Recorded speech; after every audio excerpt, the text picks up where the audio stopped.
Problemado sa pag-ibig, pamilya o nahihirapang hanapin ang sarili. Huwag mag-atubili dahil may nakikinig sa'yo. Love me, Kathy G. This letter is from Arman. Dear Kathy G. Ako nga pala si Arman, 25 years old from Bacolod City. Lagi akong nakikinig ng inyong programa kaya naisipan ko na ring isulat ang aking kwento. 4 kaming magkakapatid at ako ang bunso sa amin. Masasabi kong swerte ako sa kanila dahil lumaki kaming super close sa isa't isa, Kathy. Noon, gaya ng tradisyon, magkakatabi kami matulog at magkakayakap sa iisang kwarto. Sabay-sabay kumain, kasama si nanay at tatay. Sabay-sabay papasok sa eskwelahan at kapag may oras pa, ay naglalaro kami ng PlayStation. Siyempre, hindi mawawala sa magkakapatid na may tampuhan at away pero tinuruan kami ng aming mga magulang na maging mapagkumbaba at mapagpatawad sa nagawang pagkakamali ng bawat isa sa amin. Naalala ko pa noon, Kathy, tuwing sasapit ang Pasko at Bagong Taon, excited kami kung ano bang regalo sa amin ni nanay at tatay. Bukod pa doon, maaga kaming namimili ng groceries at mga panghanda bago pa man sumapit ang holiday seasons. Lagi rin kaming dumadayong magkakapatid sa mga peryahan at mga bukas na pasyalan tuwing Christmas break.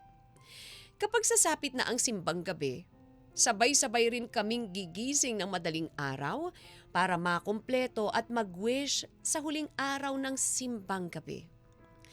Sa aming mga Katoliko, may kasabihang sino mang makakumpleto ng simbang gabi, pagkakalooban ng Diyos ng isang espesyal na biyaya. Kathy, namimiss ko na ang ganung pangyayari sa aming pamilya. Dahil ngayon, ako na lang ang nakatira sa bahay kasama ang aming mga magulang. May kanya-kanya na rin kasing pamilya ang mga kapatid ko. Masaya naman ako para sa kanila at nagkaroon din ng mga cute at makukulit na pamangkin. Mana sila sa akin, Kathy. Nasa abroad ang panganay kong kapatid, si Kuya Lester, kasama ang kanyang pamilya at doon naninirahan sa London, kaya bihira na lang sila makabisita dito at kung may pagkakataon man, hindi rin sila masyadong nagtatagal dito dahil doon na sila naninirahan. Ang isa ko pang kuya ay nag-iisang ate na ay nasa Manila. Doon sila nagtayo ng business at doon na rin sila nagkaroon ng sarili nilang pamilya. Ako naman ang tumutulong sa pang-araw-araw na gastos namin ni nanay at ni tatay. Ako rin ang nagbabantay sa kanila dahil matanda na ang mga magulang namin, Kathy. Pero kahit may kanya-kanya ng pamilya ang mga kapatid ko, tinutulungan pa rin nila kami sa mga gastusin sa bahay at sila na ang bumibili ng mga vitamins para sa aming mga magulang. Ngayong paparating na ang simbang gabi, once na makumpleto ko ito, ang hiling ko lang ay sana ngayong paparating na Pasko ay magkaroon ng magandang regalo para sa akin. Yun ay makasama ko ulit ang mga kapatid ko, Kathy. Miss ko na ang dati naming harutan, kulitan at asaran. Habang lumilipas pala ang taon, Kathy, unti-unting nagbabago ang buhay ng bawat isa sa atin. Nakakamiss lang bumalik sa pagkabata. Nananatili pa rin ang connection namin ng mga kapatid ko kahit through chats ay kinakamusta ko sila. Miss na miss ko na ang mga kuya at ate ko.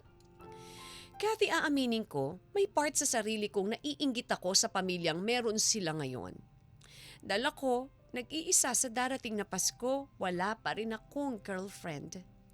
Oo, NGSB ako, Kathy. At gusto ko kasi kapag nakikipagrelasyon ako, yung babaeng masasabi ko na sure na talaga ako at papakasalan ko na.